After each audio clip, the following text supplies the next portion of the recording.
তৃণমূল কংগ্রেসের সাংসদ অভিষেক বন্দ্যোপাধ্যায়কে নিয়ে দলের সুপ্রিমো তথা প্রাক্তন মুখ্যমন্ত্রী মমতা বন্দ্যোপাধ্যায়ের বাঘের মতো লড়াই মন্তব্যকে কটাক্ষ করে পাল্টা জবাব দিয়ে তীব্র আক্রমণ শানালেন রাজ্যের পুর ও নগরোন্নয়ন মন্ত্রী অগ্নিমিত্রা পাল।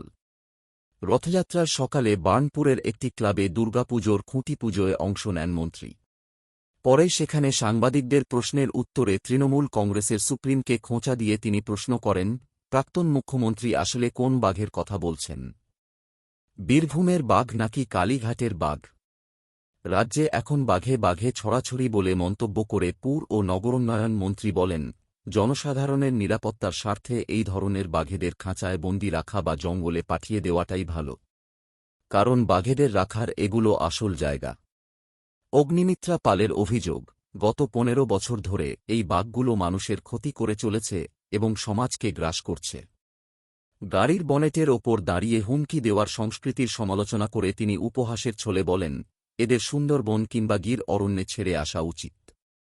একই সঙ্গে বীরভূমের তৃণমূল নেতা অনুব্রত মণ্ডলকেও নিশানা করে তিনি দাবি করেন, একটা বীরভূমের বাঘ বলে পরিচিত অনুব্রত মণ্ডল এখন খাঁচায় বন্দী হয়ে ম্যাও ম্যাও করছেন।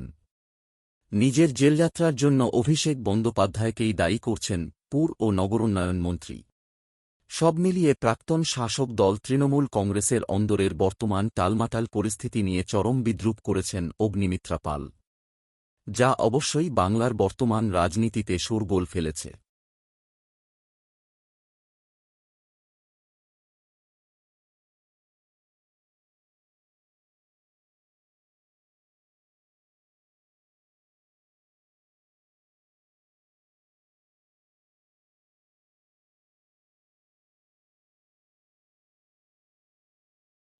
মমতার কি বলছে?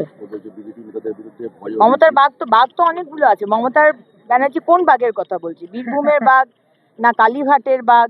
কোন বাঘটা? মানে এখন বাঘে বাঘে ছড়াছড়ি। বাঘকে যে মানে খাঁচার মধ্যে রাখাটাই কিন্তু শ্রেয়, কারণ বাঘ কখনো ইদার জঙ্গলে থাকে, তাহলে তাকে জঙ্গলে পাঠিয়ে দিতে হবে, আর তা না হলে তাকে খাঁচার মধ্যে বন্ধ রাখতে হবে। তা না হলে বাঘ তো মানুষকে খেয়ে ফেলছে, মানুষের ক্ষতি করে দিচ্ছে। 15 বছর ধরে তো এই বাঘগুলো ক্ষতিই করেছে। এখনো বাঘের মতো লড়াই করছে।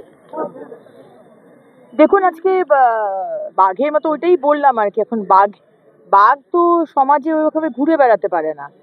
আর আমরা সত্যি অভিষেক ব্যানার্জি যুবরাজকে ভয় পাই। উনি যেভাবে আমাদের হুমকি দিয়ে এসছেন, বাপরে বাপ, আমি নিজেই প্রচন্ড ভয় পেয়ে গেছি। ভয় পাই ওই ভদ্রলোককে। গাড়ির বনেটের উপর দাঁড়িয়ে যেভাবে মানে বলা যে ডিজে বাজবে, কানে ডিজে বাজবে, মানে আমি শুনলেই শিউরে উঠি। সুতরাং দেখুন, এই সব বাঘদেরকে কিন্তু ভেতরেই রাখতে হবে। আর বাঘের জন্যই বোধহয় ওনাকে ডাকা হয়েছে না, গলার স্বর। উনি বাঘ না মানুষ সেটা মানে টেস্ট করার জন্যই গলার টেস্ট দিতে বলা হয়েছে। মমতা বন্দ্যোপাধ্যায় সেখানেও বলছে বাঘ, সেখানেও বাঘের মতো বলছে এবং আপনাদের হুমকি দিচ্ছে এখানে। তাহলে তাকে জঙ্গলে ছেড়ে আসতে হবে আর কি। জঙ্গলে সমাজ মানে সভ্য সমাজে কিন্তু এইসব বাঘদের জায়গা নেই। সুন্দরবনও তো বাঘ আছে, ওখানে ছেড়ে আসতে হবে। নয়তো আরো অনেক জায়গা আছে, গির ফরেস্ট, গুজরাট, মোদিজির জায়গা, সেখানে বাঘদের ছেড়ে আসতে হবে। কিন্তু অনুব্রত বাবু কি বাঘ? অনুব্রত বাবু তো এখন মেউ মেউ এরকম আওয়াজ করেন, উনি কি বাঘ? কি জানি, এটা তো বলতে আছে। দেন না কি বলছেন অনুব্রত বাবু? কি বলেছে? 3 কোটি 3.5 কোটি পার ডে দিতে, পার ডে রেভিনিউ যেটা আছে সরকার, অভিষেক ব্যানার্জি আসার পর মানে এবি আসার পর ওটা 40 লাখ নেমে আছে। সেটা অনুব্রত নিজেই বলছে। হ্যাঁ, ওটা কালকে উনি বলেইছেন যে আমি জেলে গেছি অভিষেক ব্যানার্জির জন্য। দেখুন এই বাঘদের কি অবস্থা। এক বাঘ অন্য বাঘকে ভয় পাচ্ছে, এটা হয় জঙ্গলেও, এটা হয়। অন্য বাঘের এরিয়াতে আরেকটা বাঘ কিন্তু ঢুকতে দেয় না। এখন এ বড় বাঘ হয়ে গেছিল, কারণ এর উপর বাঘিনীর আশীর্বাদ ছিল। সেই বাঘ এখন বলছে যে আমাকে তোমার এরিয়া থেকে মানে দিতে হবে, মানে শেয়ার। এখন সেই বাঘ এখন মানে নিস্তার পেয়েছে। ওই বাঘ এখন তাকে যখন বেঁধে রাখা হয়েছে, গলার স্বর টেস্ট করা হয়েছে, তখন এই বাঘ এখন কিছুটা বেড়াল থেকে এখন আবার ওই বাঘ বলবো না, ওই কোনটা, হ্যাঁ, ভামটাম ওই দিকে যাচ্ছে আর কি, ইভলিউশন হচ্ছে আর কি। বলছি